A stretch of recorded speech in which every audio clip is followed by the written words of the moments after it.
Konnichiwa, everyone. This is Catherine, your writing mentor, and I wanted to briefly go over Project 2 the same way that I did for Project 1 because, again, I know that there's a lot of information in the modules, and I wanted to kind of give you a condensed version and go over the whole thing briefly.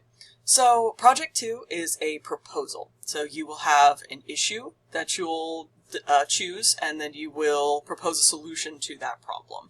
And it should be connected to Project 1 in some way. And that connection can be really explicit, it can be very strongly related, or it could be something that's related to the broader issue that you were talking about in Project 1. So, for example, if you wrote about, say, a food pantry in Project 1, then in Project 2 you could ask, for example, for further funding or advertising or something like that for the exact shelter, the exact food pantry that you talked about.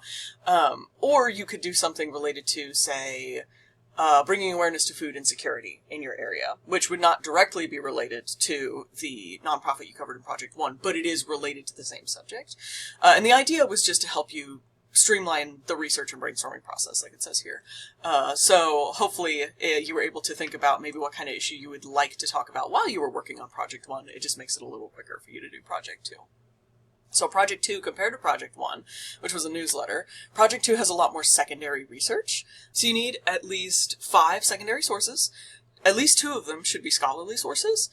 So peer-reviewed journals, or academic journals, that's the sort of thing that we're looking for here. It's usually the sort of thing that you would cite statistics in. So a study was done that suggested that this is a good solution to this problem.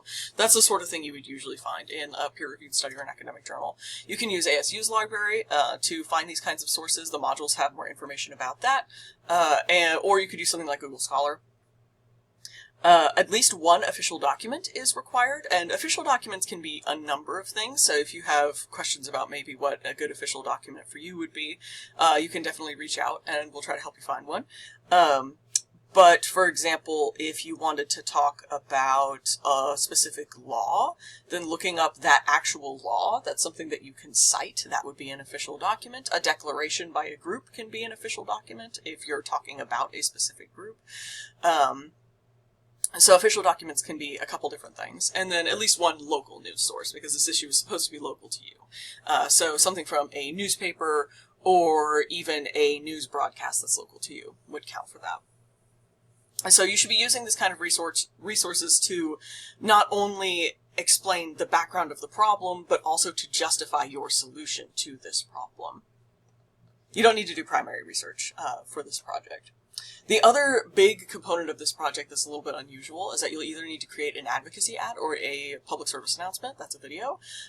Both of these are things we'll cover more in one of the discussions. We have a good discussion coming up that asks you to look at advocacy ads and PSAs to give you some ideas for how to do your own. So we'll leave that out of this video, but yeah, you can look at the discussion for that. So the genre, too, is one other thing that you have to consider for Project 2. It's either a letter or a memo, with the basic difference between the two being that a memo is written within a group. So if you are a member of an organization who is writing to your organization and saying, we need to change this about ourselves, that would be a memo. A letter is explaining to an outside member of an organization what's going on and what you would like to do. So most of the Project 2s are usually letters. But if you are a member of, say, a nonprofit organization and you think you want to change something within the organization, that would be a memo. Okay, so the other 2 things that I think I haven't covered yet are the alternative solutions and the counter-arguments. So as a part of your proposal, you will find or come up with counter-arguments and alternative solutions to your proposal. So my Project 2, like I said before, was about TNR for cats in my area. So an alternate solution could be, for example, euthanasia. Someone might say, why don't we euthanize animals? That's a real thing that people talk about with TNR. So you would have to say, okay, acknowledge that this is an alternate solution, and then say why your solution is better, or why the alternate solution doesn't make sense, things like that. So saying things like, well, a lot of people would consider it immoral to euthanize animals, or euthanasia is actually more costly than TNR, which is true. So you would be, if someone was reading your proposal, what might they say? Why don't you do this instead? That's what the alternative solutions are. And then counter-arguments are active reasons why people might say you should not do your solution. For example, someone might say that your proposal is too costly the way it is. So they say, well, we can't do this, we shouldn't do this because it will cost too much money. And then you would have to counter that counter argument by saying something like, actually, it would cost more money for us not to do this. You know, it costs us more money the way things are now than it would be to implement the solution, that sort of thing. So again, alternative solutions are things that someone might say, you should do this instead, and counter arguments are, you should not do your proposal at all. Also, you don't necessarily need to completely 100% refute the alternative solutions or counter-arguments. They can be incorporated into your proposal. So, for example, if you propose that we specifically support one group, like your nonprofit that you wrote about in Project 1, an alternative solution might be, why don't we support these other groups that do similar work in the area? And you can always say, you should support those groups, but also support this one, and here's why it's important to support this one. So you don't need to make other solutions look bad, necessarily.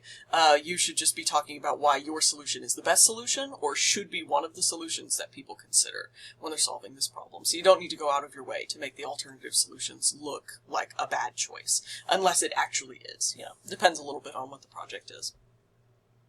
So again, overall, it is a proposal that is proposing a solution to a particular problem that is related to Project 1 in some way. Should be in the form of a letter or a memo.